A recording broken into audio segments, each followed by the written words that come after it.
તો મિત્રો આપણે આવી ચૂક્યા છે નવી વિડીયોની સાથે.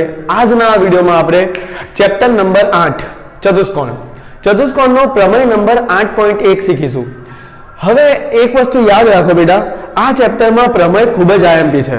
હવે તમે આ પ્રમેય જો શાંતિથી સમજશો ને તો તમને એકદમ આરામથી આવડી જશે. તો ચાલો 8.1 પ્રમેય શું કહે છે એ સમજીએ.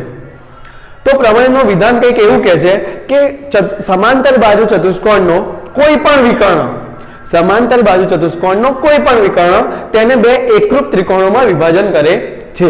બરાબર, તમને અહીંયા વિધાન દેખાઈ રહ્યું છે. હવે અહીંયા હું એક સમાંતર બાજુ ચતુષ્કોણ દોરી દઉં. તો મિત્રો આપણે આ સમાંતર બાજુ ચતુષ્કોણ દોર્યું. બરાબર, અહીંયા A અને C ને આપણે મિત્રો અહીંયા ચતુષ્કોણ સમાંતર બાજુ ચતુષ્કોણ ABC દોર્યો. AC એનો વિકર્ણ છે. તો એક વસ્તુ યાદ રાખજો, તમારે કોઈ બી પ્રમેય કરવું હોય ને તો પહેલા એની આકૃતિ કમ્પ્લીટ દોરવાની. બરાબર, હવે હું પક્ષ જોજો, પક્ષ હું આકૃતિ પરથી લખીશ. એક વસ્તુ યાદ રાખી લો. કેવી રીતે? તો પહેલા હું કહીશ કે ભાઈ મેં શું દોર્યું છે, તો કે ભાઈ ચતુષ્કોણ ABCD સમાંતર બાજુ ચતુષ્કોણ છે. હવે આ AC શું છે તો હું લખીશ AC એ વિકર્ણ છે. હવે મારે સાબિત જે કરવાનું છે એ હું સાધ્યમાં લખીશ. બરાબર, મારે જે સાબિત કરવાનું છે એ હું સાધ્યમાં લખીશ. સાધ્યમાં હું શું લખીશ કે ભાઈ અહીંયા બે જો વિકર્ણ, આ વિકર્ણ AC છે, બે ત્રિકોણોમાં ચતુષ્કોણને વિભાજન કરે છે. એક તો ABC અને બીજું CDA. બે ત્રિકોણ બને છે કે નહીં બનતા? તો હું એ જ લખીશ કે ભાઈ મારે ત્રિકોણ ABC એકરૂપ ત્રિકોણ CDA બતાવવાનું છે. જો આ બંને ત્રિકોણોને મારે શું બતાવવાના છે? એકરૂપ. તો અહીંયા જોજો હું સાબિતી. બરાબર, હવે સાબિતીમાં પહેલા હું શું કરીશ, પરથી જ આ પક્ષ અને સાધ્ય મેં લખી નાખ્યું. બરાબર, હવે સાબિતીમાં પહેલા હું શું કરીશ કે મારા પાસે બે ત્રિકોણ બની ગયા છે. કયા કયા?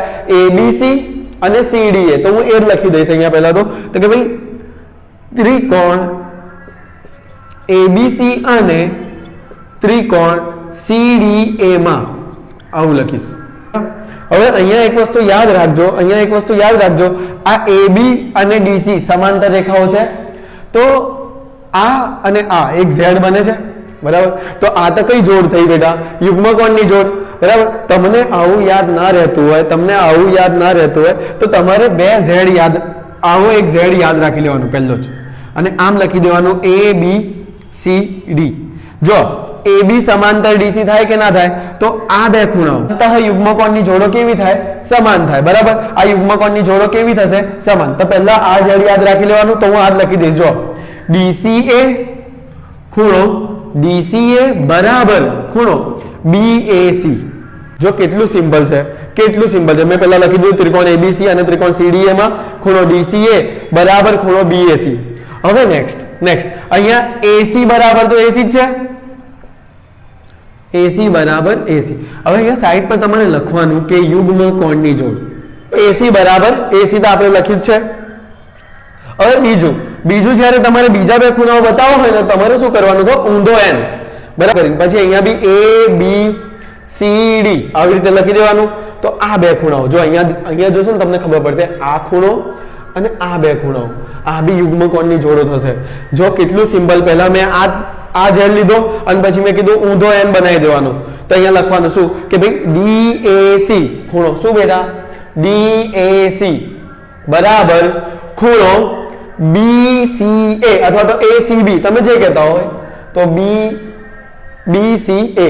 અહીંયા જો ધ્યાન દીધી કે મારા પાસે અહીંયા બી હું લખી દઈશ યુગ્મકોણની જોડ. ખૂણો બાજુ ખૂણો, તો અહીંયા લખીશ કે ખૂ મુજબ, ખૂણો બાજુ ખૂણો મુજબ. ખૂણો બાજુ ખૂણો મુજબ તો આ બે ત્રિકોણ કયા ત્રિકોણ ABC એકરૂપ ત્રિકોણ CDA. આ થઈ ગયો મારો પ્રમેય સાબિત. કેટલું સિમ્પલ છે બેટા, તમારે ખાલી બે Z યાદ રાખી લેવાના છે. આ સેમ સાબિતી 8.2 પ્રમેયમાં બી કામ લાગશે આપણને. બરાબર, તો આ ધ્યાનથી આ પ્રમેય 2 થી 3 વાર જોઈ લેજો.